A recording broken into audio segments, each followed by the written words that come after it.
Hello students, welcome back. आज के video में हम लोग नया चैप्टर स्टार्ट करने वाले हैं जो कि है आपका chapter number 11 database concepts.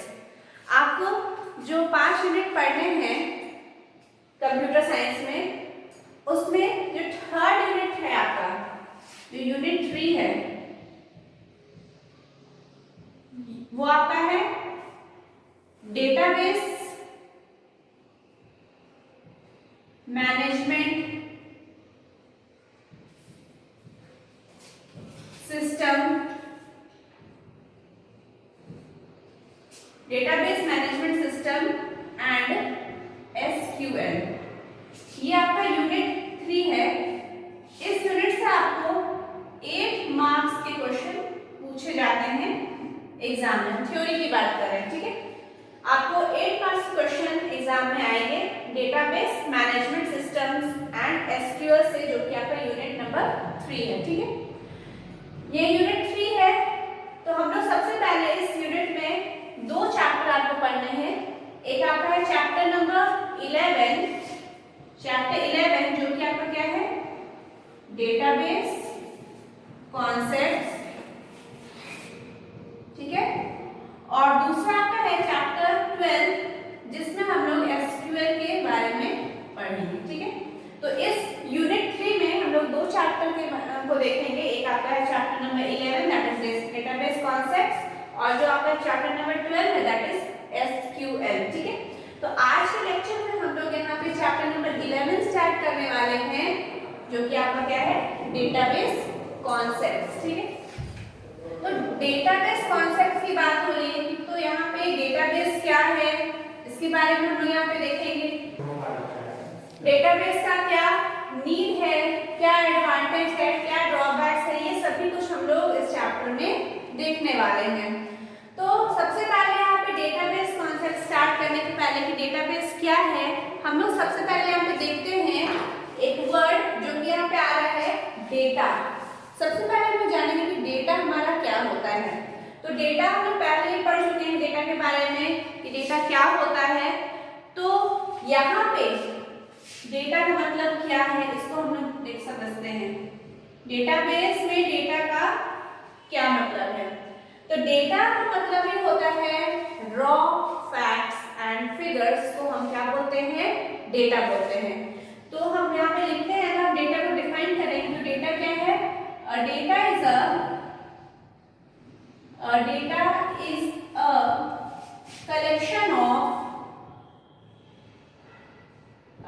is a collection of raw facts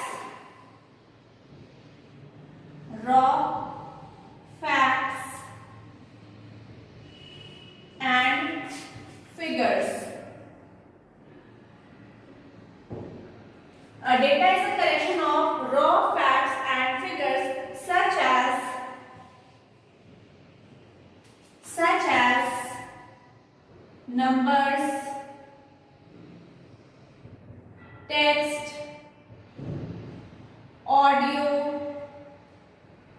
video, such as number, text, audio, video, images, ठीक है, एक्सेट्रा भी लिख सकते हैं। तो यहाँ देखिए डेटा का मतलब क्या है, it is a collection of raw facts and figures such as numbers, text, audio, video, images. Raw facts and figures का मतलब क्या हो गया, डेटा। डेटा हमारे क्या है और क्यों ये यूजफुल है। आप जानते हैं कि अगर हम ट्रेडिशनल फाइल सिस्टम की बात करें तो डेटा, हम यहाँ पे डेटा वर्ड को क्यों लेके चल रहे हैं, क्योंकि डेटा आज के लिए हमारे लिए इतना इम्पोर्टेंट है। वो डेटा हमारा चाहे वो किसी फॉर्म में भी हो, नंबर्स के फॉर्म में हो, टेक्स्ट के फॉर्म में हो, ऑडियो के फॉर्म में हो, वीडियो के फॉर्म में हो, इमेजेस के फॉर्म में, सभी के सभी क्या है, हमारे डेटा है, ठीक है।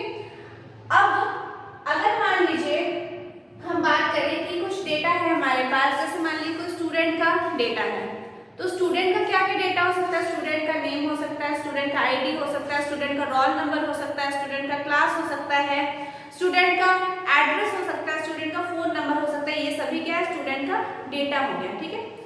तो हमारे पास लार्ज अमाउंट ऑफ डेटा है हमारे पास, तो उन डेटा को मैनेज करना, क्योंकि अगर हम डेटा की बात कर रहे हैं, यहाँ पर डेटा बेस पढ़ने वाले हैं, तो डेटा को हम मैनेज करना हमारे लिए आसान नहीं। अगर हमारे पास कम डेटा है तो हम डेटा को आसानी से मैनेज कर सकते हैं, लेकिन अगर हम यही बात करें कि अगर हमारे पास लार्ज अमाउंट ऑफ डेटा है तो उस डेटा को हम किस तरीका से मैनेज करेंगे।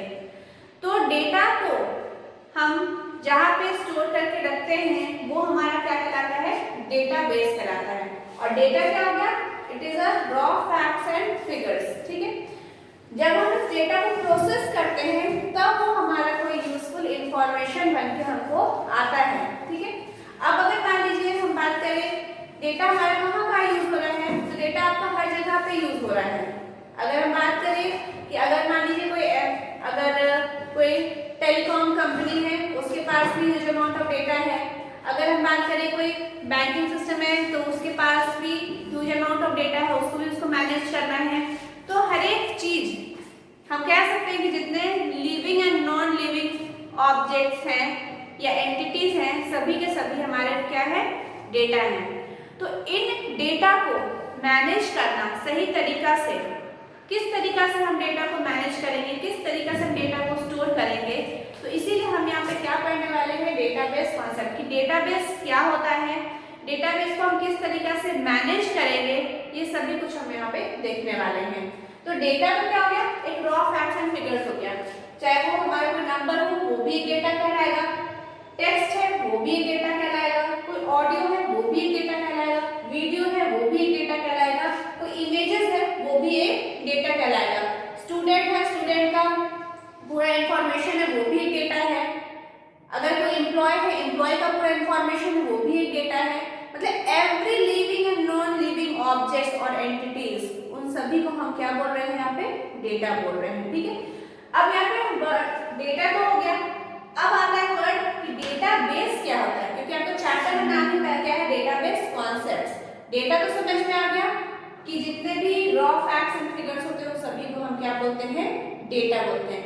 लेकिन अब हम डेटाबेस क्यों पढ़ रहे हैं, तो डेटाबेस क्योंकि हमारे पास डेटा है, तो लार्ज अमाउंट ऑफ डेटा है, उन सभी डेटा को हमको क्या करना होगा, मैनेज करके रखना होगा।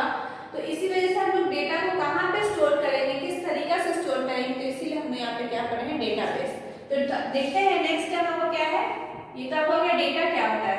सेकेंड टर्म क्या लेते हैं, डेटाबेस क्या है आपका, डेटाबेस। तो डेटाबेस हम बोलेंगे a database is a collection of interrelated data. A database is a collection of interrelated. A database is a collection of interrelated data and a database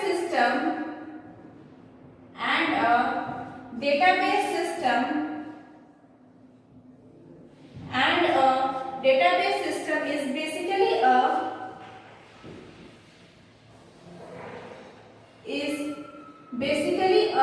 computer based record keeping system. Basically a computer based record keeping system. तो database क्या है, database is a collection of interrelated data and a database system is basically a computer based record keeping system. इसका मतलब क्या हुआ, अभी हम आपको बताएं कि हमारे पास ह्यूज अमाउंट ऑफ डेटा है, ठीक है। अब ऐसे समझ लीजिए कि अगर हम बात करें ट्रेडिशनल फाइल सिस्टम की, मान लेते हैं कि कोई एक फ्रेंड है, मेरे पास 10 फ्रेंड्स है, ठीक है, 10 फ्रेंड्स हैं। अब जितने भी 10 फ्रेंड्स हैं सभी का अपना नाम होगा। मान लीजिए किसी का नाम है ए, किसी का नाम है बी, किसी का नाम है सी, किसी का नाम है D, E, F, G, H देखिए कितना हो गया 1 2 3 4 5 6 7 8 9 10, ठीक है। ये मेरे पास मान लीजिए first second third fourth fifth six 7 8 9 and 10। ये मेरे पास ये मेरा 10 फ्रेंड्स है। किसी का नाम है ए, किसी का नाम है B, C, D, E, F, G, H, I and J. 10 friends है। अब ये 10 फ्रेंड्स है, ये 10 फ्रेंड्स है, ये क्या हो गया था, हम अगर बात करें तो ये हमारा उसका क्या हो गया, नेम हो गया, ठीक है। ये फ्रेंड्स का नेम हो गया। उसी तरह सभी का हम चाहते हैं कि जितने भी फ्रेंड्स हैं मेरे, इन सभी का फोन नंबर मेरे पास हो, ठीक है। फोन नंबर, तो फोन नंबर इसमें जो भी हो सभी का फोन नंबर हमको स्टोर करना है, तो हम सभी का फोन नंबर लिख लिए। साथ ही साथ हम क्या चाहते हैं कि सभी का एड्रेस भी हो मेरे पास, सभी का हमको एड्रेस भी चाहिए। तो क्या करेंगे, अगर हम ट्रेडिशनल फाइल सिस्टम की बात करें तो हम क्या करेंगे, अगर 10 फ्रेंड्स हैं तो हम एक डायरी परचेस कर सकते हैं। उस डायरी में जितने भी फ्रेंड्स हैं उन सभी का नाम लेके सभी का फोन नंबर और एड्रेस हम साथ में लिख लिए, ठीक है। ये तो आसानी से मैनेज हो गया। लेकिन अगर मान लीजिए हमको 10 फ्रेंड्स से ज्यादा मेरे पास फ्रेंड्स है, या फिर अगर हम बोल सकते हैं कि हमको 100 या 1000 पीपल हैं, उन सभी का हमको नेम लिखना है, साथ ही साथ सभी का फोन नंबर भी हमको चाहिए और उसका एड्रेस भी हमको लिखना है। तो सभी का एक जगह फोन नंबर या एड्रेस या फिर नेम को अगर हम मेंटेन करके रखें, अगर हमारे एक डायरी खरीद ले, उस डायरी में मेंटेन करके रखें, चलिए ठीक है वो लिखा भी गया, लिख के रखें।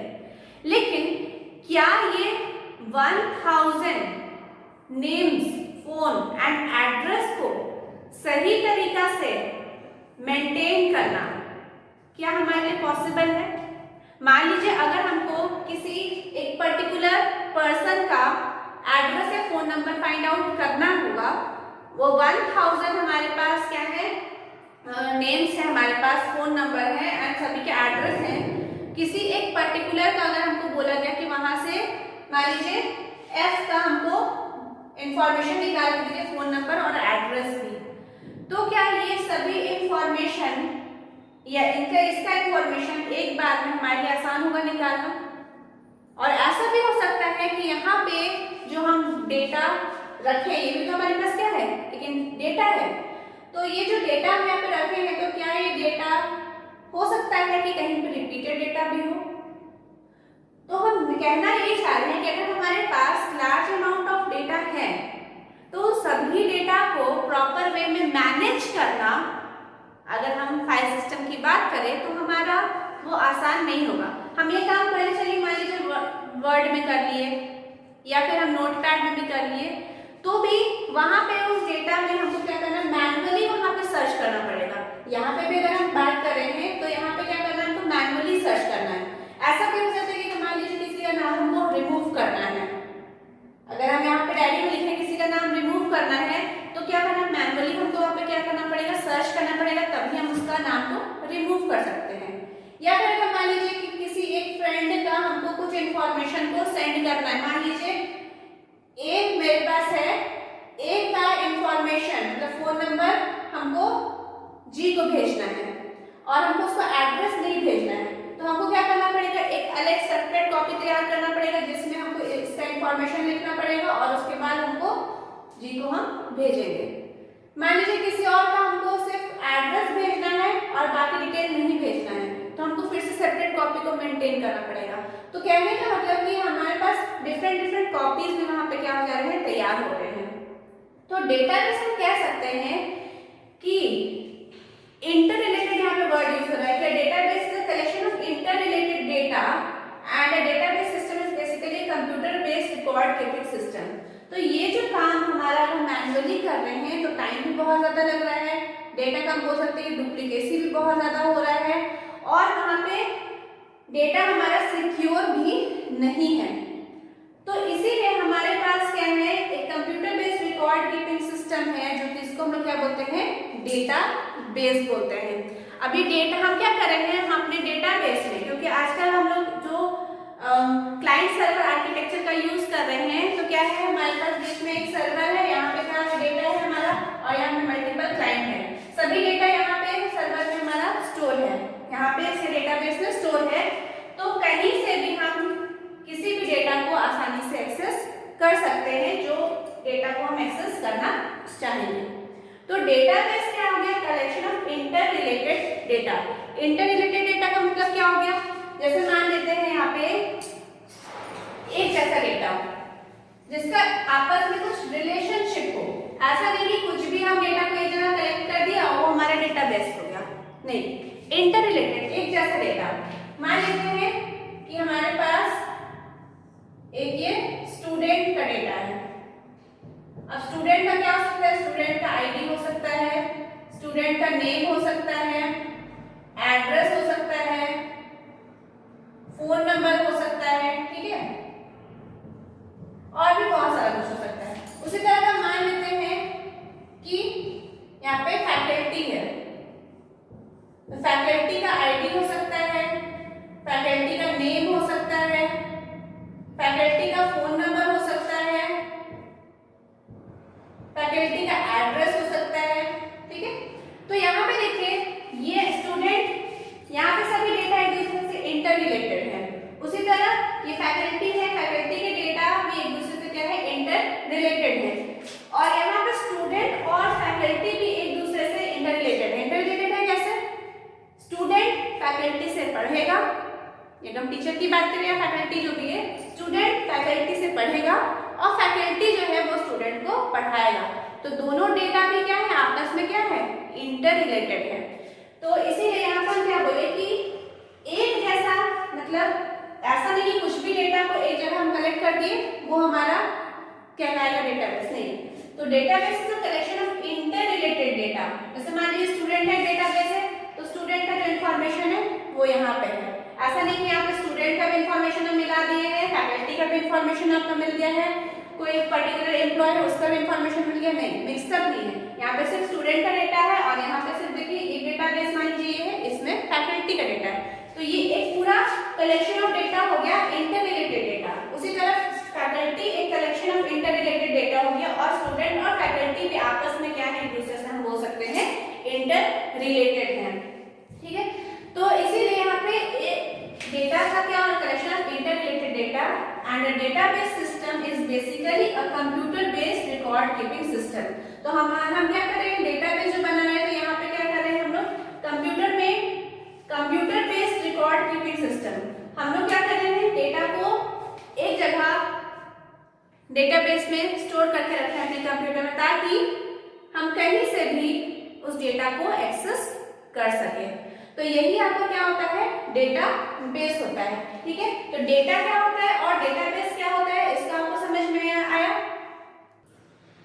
तो अब हम लोग यहाँ पे डेटा देख लिए, डेटाबेस देख लिए कि डेटाबेस क्या होता है, ठीक है। जहां पर हम लोग ये समझ लीजिए कि एक जगह डेटा को स्टोर करके रख रहे हैं अपने कंप्यूटर में, वो हमारा क्या कहलाएगा, डेटाबेस कहलाएगा। और डेटा क्या हो गया, collection of raw facts and figure, ठीक है। और इस डेटा को हम जहाँ पे स्टोर करके रख रहे हैं, ताकि हम उस डेटा को रिट्रीव कर सके, कुछ ऑपरेशन परफॉर्म कर सके, वो हमारा क्या कहलाएगा, डेटाबेस कहलाएगा।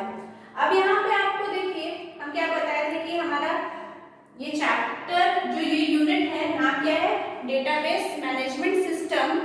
ये जो हम यूनिट 3 हम आपको पहले स्टार्टिंग में बताए थे कि unit 3 database management system and SQL. तो यहाँ पे डेटा हमने देख लिया और डेटाबेस क्या है वो देख लिए, क्योंकि हम लोग यहाँ पे बेसिकली अभी क्या फिलहाल देख रहे हैं, इंट्रोडक्शन देख रहे हैं, ठीक है। यहाँ लिख देते हैं आपके इंट्रोडक्शन टू डीबीएमएस, ठीक है, इंट्रोडक्शन टू डीबीएमएस। तो इंट्रोडक्शन टू डीबीएमएस में हम लोग यहाँ पे डेटा क्या होता है, डेटाबेस क्या होगा, ये हम लोग देख लिए। अब यहाँ पे वर्ड आता है डीबीएमएस। तो ये डीबीएमएस क्या है, इसको हम लोग देखते हैं। DBMS stand for database management system. अगर हम बात करें डीबीएमएस क्या है, डीबीएमएस, तो डीबीएमएस स्टैंड फॉर, यहाँ पे इट स्टैंड फॉर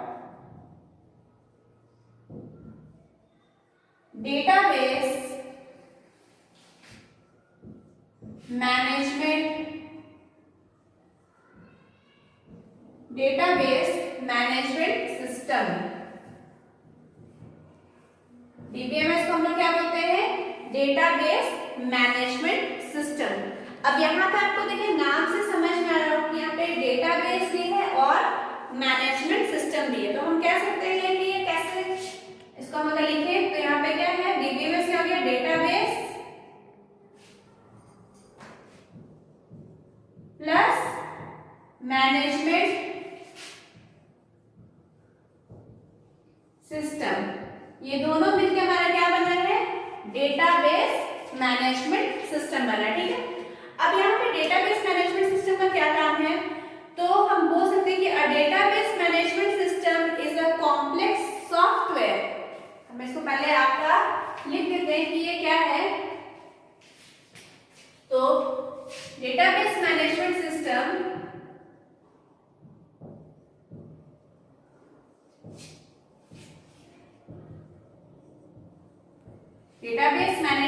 जिसको क्या बोल रहे हैं? DBMS is a complex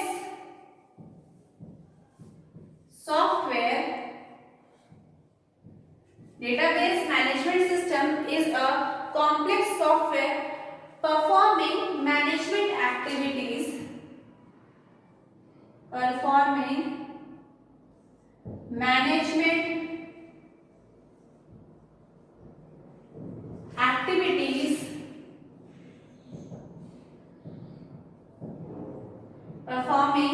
management activities like creation of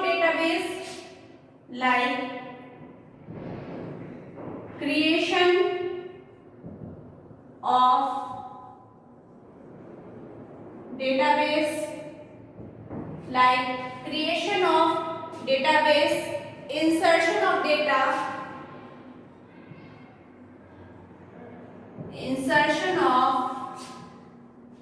data, then modifying the data,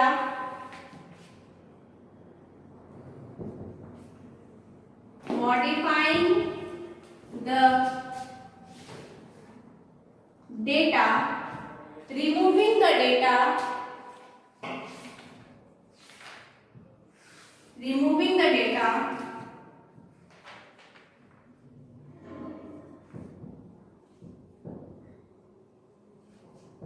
and accessing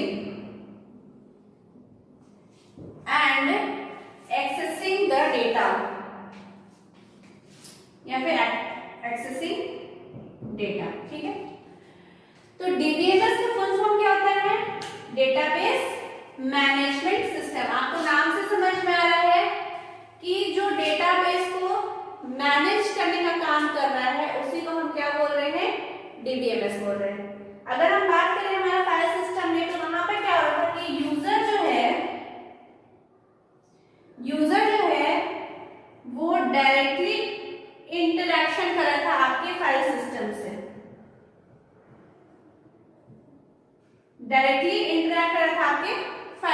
से, लेकिन अगर हम यहाँ पे बात करें तो यहाँ पे जो आपका यूजर हो गया वो डायरेक्टली आपका इंटरेक्शन नहीं करेगा डेटा से। अगर हम यहाँ पे डायरेक्टली यूजर का इंटरेक्शन आपके डेटा से होगा, क्योंकि डेटा तो हमारे पास मिलियंस ऑफ डेटा है हमारे पास। ठीक है, अब अगर मिलियंस ऑफ डेटा को अगर यूजर डायरेक्टली इंटरेक्ट करेगा तो सोचिए कि अगर कोई भी प्रॉब्लम के, मान लीजिए कोई डेटा रिमूव हो गया, क्योंकि डेटा में आपको मॉडिफिकेशन करना है। मान लीजिए अगर हम एम्प्लॉय की डेटा की बात करते हैं तो हो सकता है कि पहले से कोई एम्प्लॉय, जो हमारी कंपनी में 10 एम्प्लॉयज काम कर रहे हैं, हो सकता है नया रिक्रूटमेंट हुआ तो 11th वाला जो एम्प्लॉय आया तो उसका भी जो इंफॉर्मेशन होगा वो पूरा इंफॉर्मेशन आपके डेटाबेस में अपडेट होना चाहिए।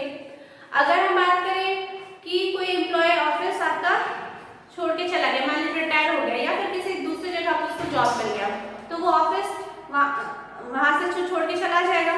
तो वो जब वहां से गया तो उसका जो डेटा है, प्रीवियस डेटा, वो क्या होना चाहिए? वहां से रिमूव होना चाहिए। मतलब डेटा आपके डेटाबेस में ये सब अपडेशन वगैरह होना चाहिए, कुछ मॉडिफिकेशन होना चाहिए, कुछ नया इंसर्शन होना चाहिए, डेटा को रिमूव करना है तो रिमूव होना चाहिए। तो अगर मान लीजिए यूजर डायरेक्टली उतना ह्यूज अमाउंट ऑफ डेटा के साथ अगर डायरेक्टली इंटरैक्ट करे तो उस कंडीशन में क्या होगा, उस कंडीशन में आपका डेटा सिक्योर हम बोल सकते कि नहीं रहेगा, और हो सकता है कि आपका डेटा का मिसयूज भी हो सकता है। तो यहाँ पे क्या है कि हम कह सकते हैं कि सबसे पहले जो आपका यूजर है वो क्या है, यूजर जो है इंटरैक्ट करेगा आपके एप्लीकेशन प्रोग्राम से, ठीक है, और उसके बाद जो एप्लीकेशन प्रोग्राम है वो आपके डेटाबेस से इंटरैक्ट करेगा। तो इसके थ्रू क्या होगा कि यूजर का डायरेक्टली इंटरैक्शन जो है वो डेटाबेस के साथ नहीं होगा, जिस कारण से आपका डेटा वहां पे सिक्योर रहेगा। तो यहाँ पे डेटाबेस मैनेजमेंट सिस्टम का क्या काम है, तो ये सभी काम को परफॉर्म करने के लिए हमारे पास कुछ सॉफ्टवेयर होने चाहिए, कुछ प्रोग्राम्स होने चाहिए जो कि ये सभी काम को मैनेज कर सके।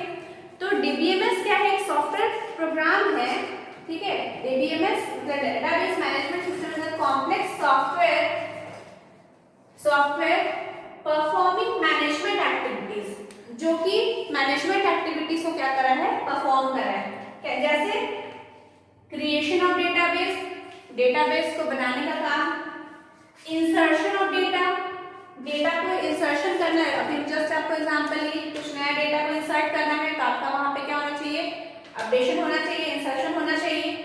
मॉडिफाइंग द डेटा, डेटा में कोई चेंजेस करना, मान लीजिए मेरा एड्रेस अभी कुछ मान लीजिए XYZ है, मेरा एड्रेस है XYZ और बाद में हम कुछ नए जो एड्रेस पे चले गए और हो गया मान लीजिए ABC मेरा एड्रेस, तो XYZ हट के मेरा क्या हो जाना चाहिए, ABC हो जाना चाहिए। तो क्या है, मॉडिफाइंग डेटा, अगर डेटा में कुछ मॉडिफिकेशन भी करना है। रिमूविंग द डेटा, कोई डेटा को अगर रिमूव करना है या फिर किसी डेटा को एक्सेस करना, मान लीजिए हमको किसी पर्टिकुलर एम्प्लॉय का पूरा इंफॉर्मेशन हमको चाहिए, तो हम कहाँ से निकालेंगे, अपने डेटाबेस से निकालेंगे, क्योंकि आप जान रहे हो कि डेटा हमारे डेटाबेस में, तो डेटा को हम कहीं से भी एक्सेस कर सकते हैं, है ना। आजकल आप देख रहे हैं डेटा, आप अगर मान लीजिए आप ATM यूज करते हो, बैंकिंग सिस्टम में आपका यूजर है, तो आपका डेटा पूरा इंफॉर्मेशन कहाँ है, आपके डेटाबेस में है, हर एक एम्प्लॉय का डेटा है। आप कार्ड स्वाइप करते हो तो आपके अकाउंट से ना वहां से कटता है, या फिर आप अगर आपने कोई इन्फॉर्मेशन चाहिए तो आपका इन्फॉर्मेशन आपको मिल रहा है, बाकी इन्फॉर्मेशन आपसे क्या है, हिडन है, ठीक है।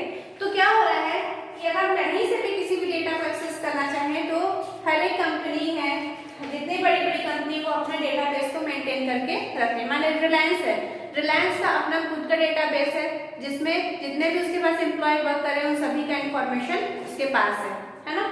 अब तो डेटाबेस मैनेजमेंट सिस्टम क्या है, एक सॉफ्टवेयर है जो कि कुछ मैनेजमेंट एक्टिविटीज को परफॉर्म करता है, जैसे कि creation of database, insertion of data, modifying the data, removing the data and accessing data. ये सभी काम किसका है, आपके डीबीएमएस का, that is database management system. तो यही समझ लीजिए, अगर मान लीजिए यहाँ पे अगर हम बात करें कि डेटाबेस है हमारा, ये हमारा डेटाबेस है, ये डेटाबेस है हमारे पास,